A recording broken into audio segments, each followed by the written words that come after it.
Well, as you can see, winter has arrived. So what we thought we'd do today is go ahead and show you our results from last winter and how the heating costs of our MrCool did for the second year in a row. But we want to look at this in a little bit different way. Last year I was wondering, what if I kept the temperature at the same spot 24/7 every day throughout the winter, rather than letting the temperature go up and down at night or during the day? Our very first winter, the fan blades, one of those fan blades, we had water drip off here and freeze the fan blade to the side of the shroud. You can see how close that fan blade gets to the fan shroud. And water just connected the dots there and stopped it from spinning. So I had to come out here and thaw it out. When I came out here to thaw that out and fix all that, the house had gotten really cold. It had gotten down into the low 60s. And I noticed that it took a long time for the house to heat up with the heat pump when it was really cold and everything got cold inside. And so I was wondering what would happen if I just left the temperature at one setting, not use the programmable thermostat at all, just keep it at one setting throughout the entire winter. Would I go broke?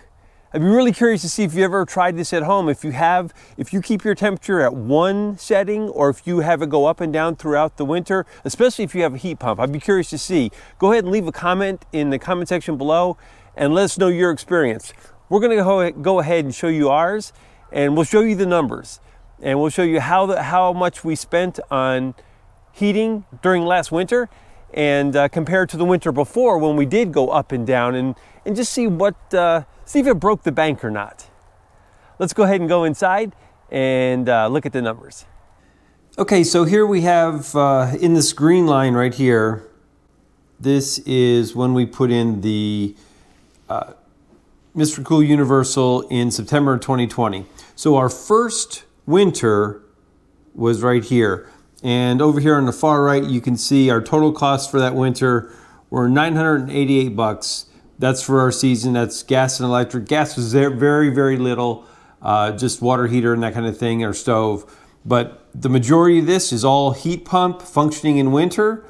And there are a couple of measurements that we did to kind of lay out how we calculated all this and tried to make some sense of it. We added up the total kilowatt usage, which was 6,631 kilowatts for the entire winter. That's December through March. That's when we got the bills. And that would be November to February in actual temperatures. And so we used 6,600 kilowatt hours during that season. And we had an average degree total of 132. So we took the average daily temperature for the month, added 4 months together, and that gave us 132. It's a super simple way of just trying to calculate about what's one season look like compared to another. And so then once we had those figures, that kind of gave us our baseline. That was for our very first winter. So we'll move down here into the second winter, and this would be our second. And all the same calculations, again, December through March billing, November to February in actual.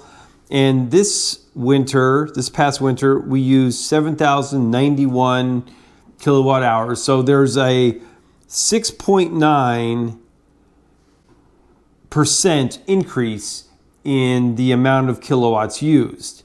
And our bill went up. Here's our bill is 1,061. So our bill went up about $75. But we did something really different. Our second winter that we've used the MrCool, what we did is we kept it at 71 24/7, all day long at 71 degrees. So in this second season, I said, well, what if it looks like the heat pump really does have to work to get it to go up in temperature. What if we just keep it at a regular temperature? That means all the furniture everywhere around, the flooring, the walls, everything is at the same temperature. And that's helping keep the environment at the same temperature because it's already been heated up. We kept the temperature at 71 degrees, and here's what we had. You'll notice in our first winter, we had 132 degree average of a total of our average daily temperature.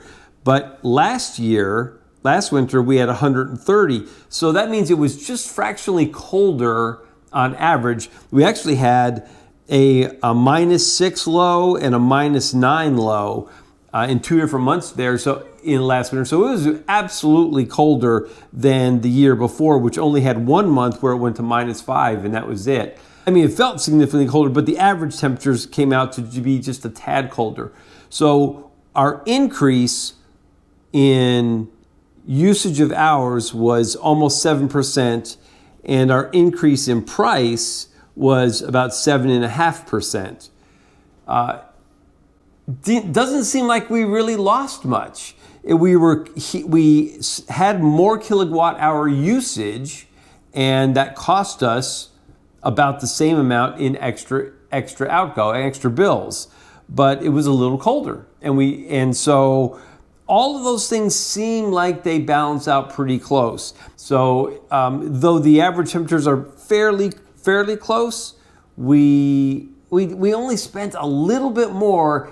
Let's pretend both seasons were the identical temperature. We only lost 7% by keeping at one temperature night and day throughout the whole winter. It seems like that's not a bank breaker right there. 7% and a little bit colder winter is negligible.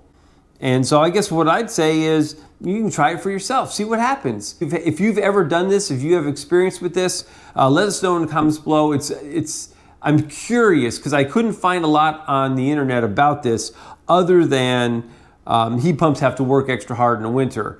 The beauty of the MrCool is it has the inverter, it's a lot more efficient, and it can go and heat down to -10, -20 plus degrees Fahrenheit in the winter, no problem, no heat strip. Remember, we don't have a heat strip on this MrCool. This is just straight heat pump working. So overall, what we're going to do this winter is the same as what we did in last winter. We're going to keep it at 71, 24/7. It doesn't seem like it's costing us that much more, and I'll be curious to see what our temperatures are this year in comparison to these prior years.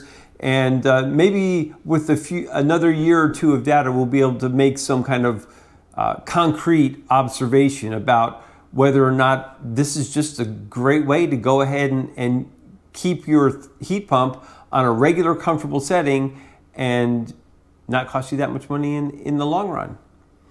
Well, I hope this helps. Go ahead and leave us a comment. Let us know, especially let us know if you've done this before and if you have some input. Thanks a lot for watching. Appreciate you guys checking out our video. If you got anything out of that, if you got anything out of that, give us a thumbs up. We appreciate it. If you haven't subscribed, go ahead and subscribe. We've got lots more videos coming. Thanks a lot for watching, and we'll see you next time.